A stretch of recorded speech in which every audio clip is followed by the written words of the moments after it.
how to delete your story on VK on Android or iOS phone. Hello guys, in today's video I'm gonna show you how to delete your story.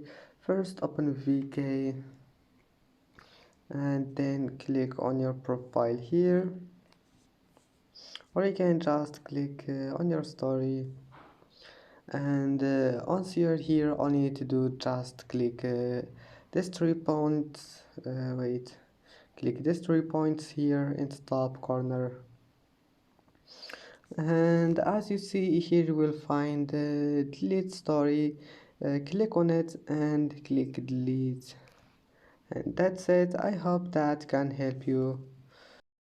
And that's it for today's video. If you like this video, please don't forget to like and don't forget to subscribe, and thank you for watching this video until the end, and see you in the next video.